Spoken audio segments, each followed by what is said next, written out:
It began in silence. No thunder of war, no clash of empires, but a quiet, invisible killer that would strike harder than any army.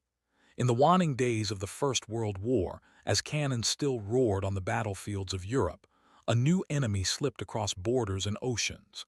It was the Spanish flu of 1918, an epidemic so vast, so devastating, that it claimed more lives than the war itself. An estimated 50 million dead, perhaps more in less than 2 years.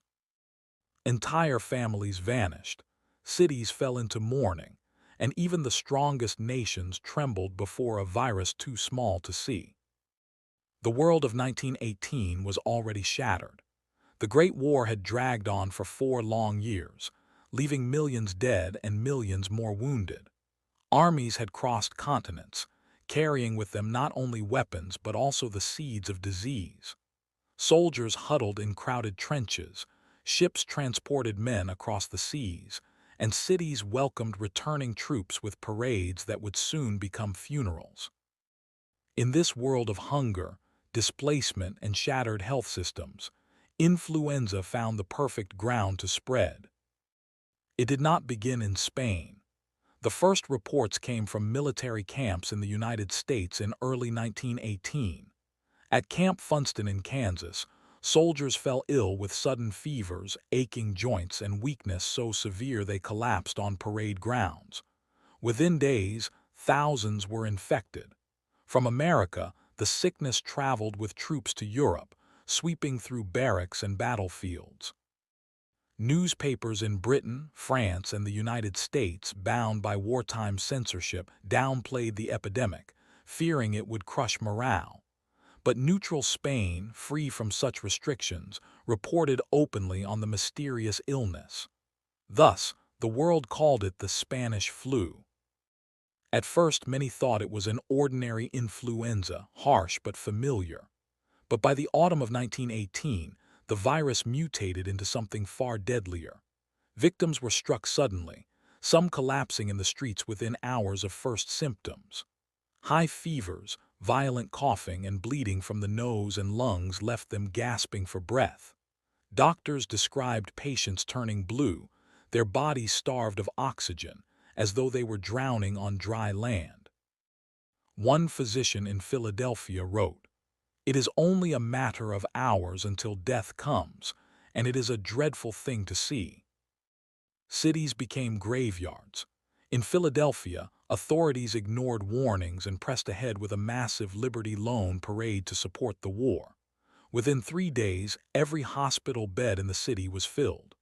Coffins ran out, bodies piled in homes and on sidewalks, and priests drove wagons through the streets collecting the dead. In just 6 weeks, 12,000 Philadelphians had perished. Across the Atlantic in London, funerals were held day and night. In India, entire villages were left empty.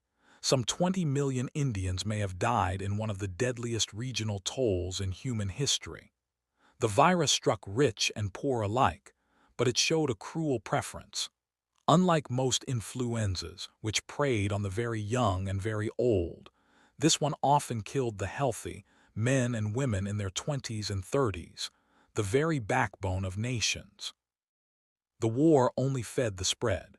Troop ships became floating incubators, carrying influenza across the Atlantic into Africa, Asia, and beyond.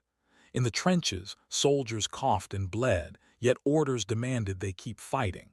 Letters from the front describe a grim double death, men falling not only to bullets but also to fever. One British officer wrote, "We are fighting two enemies, the Germans and the plague, and I am not sure which is worse." Medical science was unprepared.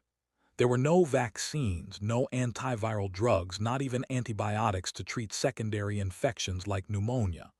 Doctors turned to folk remedies, whiskey, garlic, even strychnine. Masks were sewn at home and distributed in cities from San Francisco to Paris. Schools, theaters, and churches were closed, yet still the virus seeped through. Newspapers carried grim advice. Do not cough in your neighbor's face.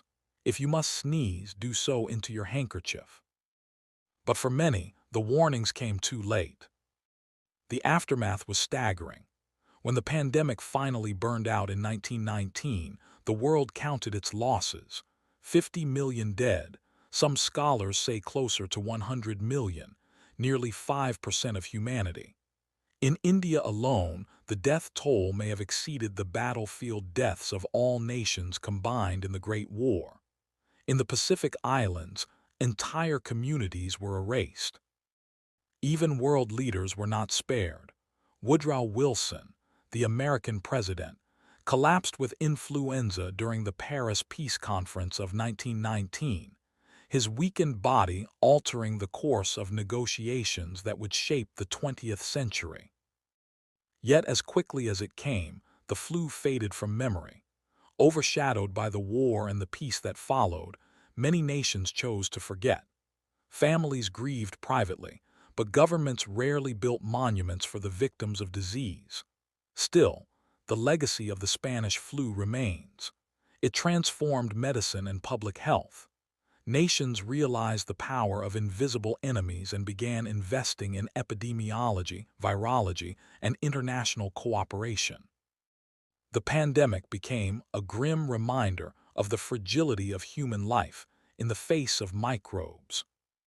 Today, over a century later, the Spanish flu echoes through modern memory. Its lessons resurfaced during outbreaks of SARS, Ebola, and most recently COVID-19. The images of masked faces, crowded hospitals, and overwhelmed doctors seemed like a mirror from 1918. And just as then, humanity struggled, adapted, and endured. The Spanish flu is not only history, it is a warning, a story of how a silent killer reshaped the modern world. This was the story of the deadliest pandemic of the 20th century, a moment when war was not humanity's greatest enemy, but disease. It asks us to remember, to learn, and to prepare, because history has shown that the smallest enemy can bring the mightiest empires to their knees.